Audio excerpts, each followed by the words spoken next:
বাংলাদেশের রাজনৈতিক অঙ্গনে বইছে এক বিশাল পরিবর্তনের হাওয়া। বঙ্গভবনকে ঘিরে তৈরি হওয়া দীর্ঘদিনের ধোঁয়াশা কাটাতে এবার সরাসরি মাঠে নেমেছেন প্রধানমন্ত্রী তারেক রহমান।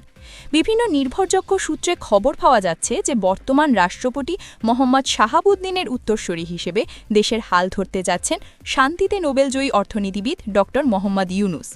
প্রধানমন্ত্রী তারেক রহমানের সরাসরি অনুরোধে তিনি এই বড় দায়িত্ব নিতে নীতিগতভাবে সম্মতি জানিয়েছেন। এই পরিবর্তনের নেপথ্যে মূল কারণটি হল রাষ্ট্রের শীর্ষ পদে নিরপেক্ষতা ফিরিয়ে আনা। আপনারা জানেন, বর্তমান রাষ্ট্রপতি মোহাম্মদ শাহাবুদ্দিন বিগত আওয়ামী লীগ সরকারের আমলে মনোনীত হয়েছিলেন।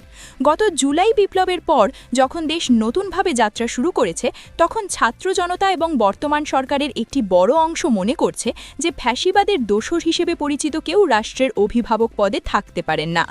বিশেষ করে নির্বাচনের পর যখন একটি নতুন গণতান্ত্রিক সরকার গঠিত হয়েছে, তখন বঙ্গভবনে একজন স্বচ্ছ এবং বিতর্কহীন ব্যক্তিত্ব থাকা অপরিহার্য। গণভবন সূত্রে জানা গেছে, প্রধানমন্ত্রী তারেক রহমানের সাথে ড ইউনুসের একটি একান্ত বৈঠক অনুষ্ঠিত হয়েছে। সেখানে দেশের বর্তমান সংকটময় মুহূর্ত এবং সাংবিধানিক স্থিতিশীলতা বজায় রাখার গুরুত্ব নিয়ে আলোচনা হয়। প্রধানমন্ত্রী তারেক রহমান অত্যন্ত স্পষ্ট ভাষায় তাকে জানিয়েছেন যে ড ইউনুসের মতো একজন আন্তর্জাতিক খ্যাতিসম্পন্ন এবং সর্বজনগ্রাহ্য মানুষ যদি রাষ্ট্রপতি হন, তবে বিদেশের মাটিতে বাংলাদেশের ভাবমূর্তি আরও উজ্জ্বল হবে। প্রথমে কিছুটা দ্বিধা থাকলেও দেশের বৃহত্তর স্বার্থে এবং জনগণের আকাঙ্ক্ষার প্রতি শ্রদ্ধা জানিয়ে ড ইউনুস এই কঠিন চ্যালেঞ্জ গ্রহণ করতে রাজি হয়েছেন। এখন প্রশ্ন উঠছে, বর্তমান রাষ্ট্রপতি মোহাম্মদ শাহাবুদ্দিনের বিদায় প্রক্রিয়া কেমন হবে? রাজনৈতিক বিশ্লেষকরা বলছেন দুটি পথ খোলা আছে। প্রথমত, যদি তিনি সম্মানজনকভাবে পদত্যাগ করেন, তবে তা হবে দেশের জন্য সবচাইতে মসৃণ সমাধান। আর যদি তিনি পদ আঁকড়ে থাকতে চান, তবে বর্তমান সংসদে বিএনপির যে নিরঙ্কুশ সংখ্যাগরিষ্ঠতা রয়েছে তা ব্যবহার করে সংবিধানের 52 অনুচ্ছেদ অনুযায়ী তাকে অভিশংসন করা হতে পারে। তবে প্রধানমন্ত্রী তারেক রহমান সংঘাতের চেয়ে সমঝোতা এবং নিয়মতান্ত্রিক পরিবর্তনের ওপরই বেশি গুরুত্ব দিচ্ছেন। ড ইউনুস কেন এই পদের জন্য সেরা পছন্দ? এর পেছনে 5টি শক্তিশালী যুক্তি রয়েছে। প্রথমত, তিনি সম্পূর্ণ দলনিরপেক্ষ, যা একজন রাষ্ট্রপতির প্রধান শর্ত। দ্বিতীয়ত, তার নোবেলজয়ী ইমেজ বিশ্ব দরবারে বাংলাদেশের জন্য নতুন বিনিয়োগ এবং কূটনৈতিক সুবিধা বয়ে আনবে।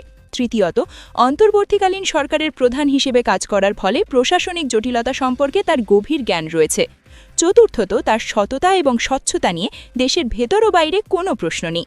এবং পঞ্চমত, প্রধানমন্ত্রী তারেক রহমানের সাথে তার বর্তমান সুসম্পর্ক রাষ্ট্র পরিচালনার ক্ষেত্রে সরকার এবং রাষ্ট্রপতির মধ্যে একটি চমৎকার ভারসাম্য তৈরি করবে। ইতিমধ্যে সোশ্যাল মিডিয়ার সাধারণ মানুষ এবং নেটিজেনদের মধ্যে ব্যাপক ইতিবাচক প্রতিক্রিয়া দেখা যাচ্ছে। জামায়াত ইসলামীর আমির সহ বড় বড় রাজনৈতিক দলগুলো এই সম্ভাব্য সিদ্ধান্তকে স্বাগত জানাচ্ছে।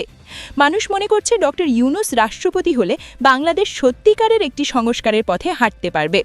সব মিলিয়ে বাংলাদেশ এখন এক ঐতিহাসিক মুহূর্তের অপেক্ষায়।